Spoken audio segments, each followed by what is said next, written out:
அஸ்ஸலாமு friends, welcome back to my channel. இன்றைக்கி குயிக்காக காலிஃப்ளவர் பக்கோடா எப்படி செய்கிறதுன்னு பார்த்துடலாம். ஸ்டவ் ஆன் பண்ணிவிட்டு கடாய் வச்சுட்டு தண்ணி சேர்த்துடலாம். தண்ணி சேர்த்துட்டு கொஞ்சமாக சால்ட்டு சேர்த்துடலாம். அதுக்கப்புறமா காலிஃப்ளவர் சேர்த்துடலாம். இது ஒரு 3 மினிட்ஸ்க்கு நல்லா குக் ஆகணும். ஸோ அதுக்கப்புறமா இது நல்லா வடிகட்டிடலாம். ஒரு பவுலில் காலிஃப்ளவர் சேர்த்துடலாம். சேர்த்துட்டு 2 ஸ்பூன் அளவுக்கு கடலை மாவு சேர்த்துடலாம். அதுக்கப்புறமா 2 ஸ்பூன் அளவுக்கு அரிசி மாவு சேர்த்துடலாம். கொஞ்சமாக மஞ்சள் தூள் சேர்த்துக்கலாம். சால்ட்டு சேர்த்துக்கணும்.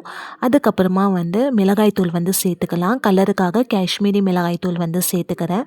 கொஞ்சமாக கரம் மசாலா சேர்த்துக்கலாம். அதுக்கப்புறமா கலருக்காக கொஞ்சமாக ஃபுட் கலர் சேர்த்துட்டு நல்லா மிக்ஸ் பண்ணிக்கிறேன்.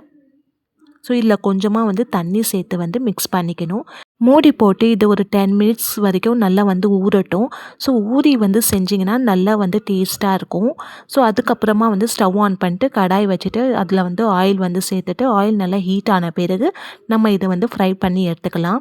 ஸோ இந்த மாதிரி நீங்களும் ட்ரை பண்ணி பாருங்கள். நம்மளோட சேனலை நீங்கள் ஃபர்ஸ்ட் டைம் பார்க்குறீங்கன்னா சப்ஸ்கிரைப் பண்ணிக்கோங்க, லைக் பண்ணிக்கோங்க. இனி அடுத்த வீடியோவில் சந்திக்கலாம். பாய்.